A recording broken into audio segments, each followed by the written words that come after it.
ఓం నమ శివాయ. శ్రీశైల మల్లికార్జున మేడారం సమ్మక్క సారక్క చిలుకూరు బాలాజీ స్వామి. ఓం నమ శివాయ.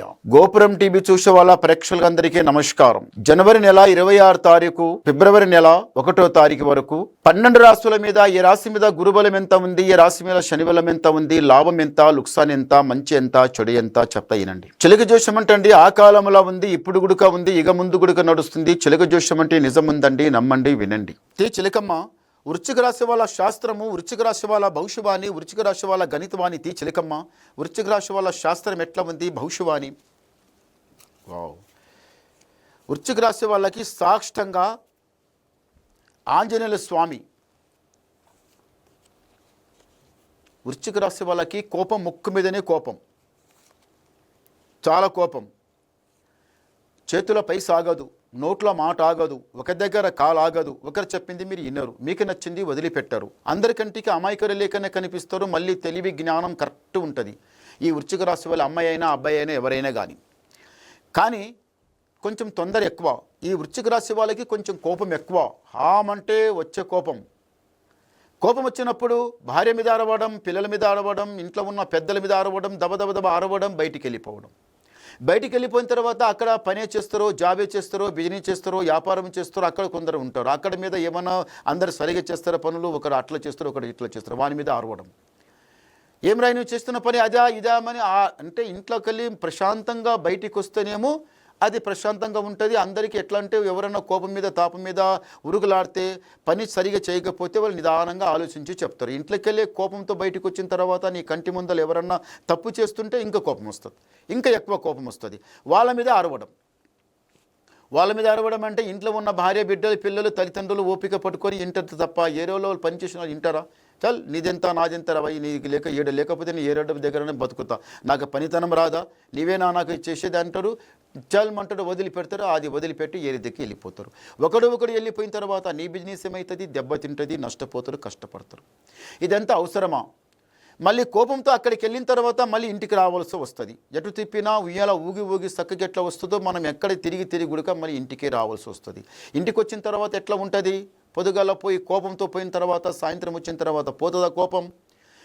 భార్య బాధపడడం, పిల్లలు బాధపడడం, తల్లిదండ్రులు బాధపడడం. ఏం ఈయన బాగుండే, ఈయన ఎందుకు ఇట్లా చేస్తుండో, ఎందుకు ఇట్లా అవుతుంది, ఈయన కోపం ఏమిటిది, తాపం ఏంటిది, ఇట్లా అరవడం ఏంటిది, ఈయన చేసే పని, ఇదంతా వాళ్ళు బాధపడుకుంటూ ఉండడం.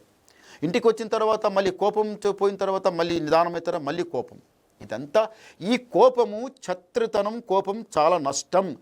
అందరి మీద అరిచి చివరికి నీ మీద వస్తాయి. నీ వచ్చిన తర్వాత ఏం చేసుకుంటావు, తన ప్రాణం మీద. ఇట్లా కోపంతో ప్రాణాలు పోగొట్టుకున్న వాళ్ళు కొందరు రాజకీయం నుంచి ఆ కాలం నుంచి ఈ కాలంలో కూడా ఉంది. కోపంతో పోయినవాడు ఏదో చేసుకొని వస్తాడు. కోపంతో పోయినవాడు నష్టమే పైపోయినరు, ప్రాణమే తీసుకునేవాడు. ఆ తర్వాత ఏమొస్తుంది? ఏం రాదు. నష్టపోయిన తర్వాత, ప్రాణం పోయిన తర్వాత ఎంత బాధపడ్డా, ఎంత అన్నమా రామచంద్రమని భగవంతుడమని ఆ దేవునికి తలకాయ ఎంత కిందికి చేసి ఎంత పొరలాడినా లాభం లేదు. ఏమైతుంది ఆ తర్వాత? నష్టపోయింది నష్టమే అవుతుంది. అలా చేయకండి. కోపం చూశారా, చిన్నది ఎంత పోయి ఏగుకుపోయి మేక అన్నట్టు, అది చాలా నష్టం. అది చేయవద్దు. అది తప్పితే మిగతా మొత్తం బాగుంది. అందరితో కలిసి ఉండడం, ప్రేమతో నడవడం, ఎవరికైనా సమయం పడితే 10 రూపాయలు ఇవ్వడం, ఎవరైనా న్యాయ పంచాది మంచి చెడు అయితే వాళ్ళకి పోయి వాళ్ళ తీర్మానం కరెక్ట్ చెప్పడం. అది కాదు విధి కాదు, అది అట్లా చేయకండి, ఇట్లా చేయకండి మరి సమాధానం కరెక్ట్ చెప్పడం. వాళ్ళ దగ్గర 10 రూపాయలు లేకపోతే కూడా మీరు సాయం చేయడం.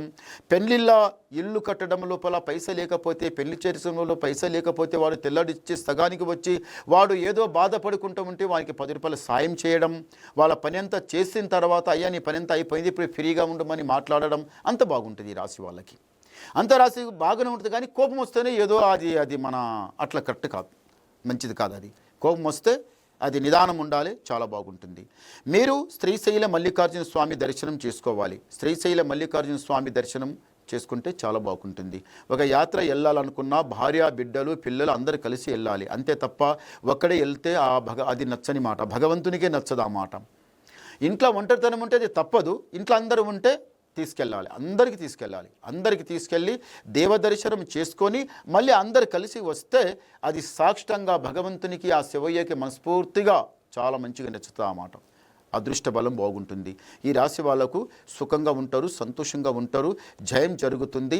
వృశ్చిక రాశి వాళ్ళు ఎవరైనా కానీ ఏ పని చేసినా తొందర పడకండి, నిదానం చేయండి, మంచి కలిసి వస్తుంది. ఈ రాశి వాళ్ళకి ఏమిటిదంటే కొంత చెడు చాలా చెడ్డగా జరుగుతుంది. ఇంతవరకైతే కూడా చాలా చెడ్డగా, చాలా కష్టం, చాలా నష్టం, వామన గండం, నీళ్ళ గండం, బండి గండం, కొన్ని గండాలు దాటిపోయినాయి, ప్రాణం పోయే గండాలు దాటిపోయినాయి. దేవుడు ఉన్నాడు కాబట్టి ప్రాణాలు బచించుతుండు. లేకపోతే కొందరు నమ్మరు, నమ్మే వశం పక్కగా పెట్టండి. దేవుడు అనేవాడు ఉన్నాడు, భగవంతుడు అనేవాడు ఉన్నాడు. మనం తినే మెతుకు మీద ఒక్కొక్క పేరు ఉంటుంది. కానీ మీరు తొందర పని అలా ఇలా చేయకండి, నిదానంగా నడవండి, కోపం తాపం పక్కగా పెట్టండి, తెలివితోన పని చేయండి. ఈ వృశ్చిక రాశి వాళ్ళకి అంత కలిసి వస్తుంది. ఇప్పుడు మీరు ఏదైతే పని అనుకొని మీరు కూర్చున్నారో అది మీకు జయం జరుగుతుంది, మంచి జరుగుతుంది. ఒకసారి గవ్వలేద్దాం. ఓం నమః శివాయ.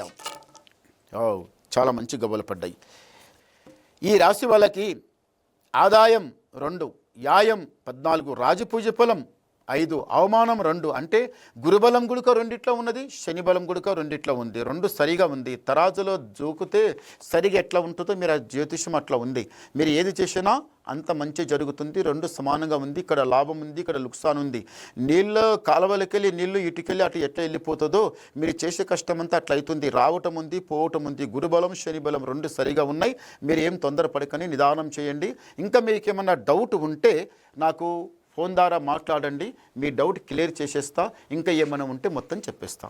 నమస్కారం.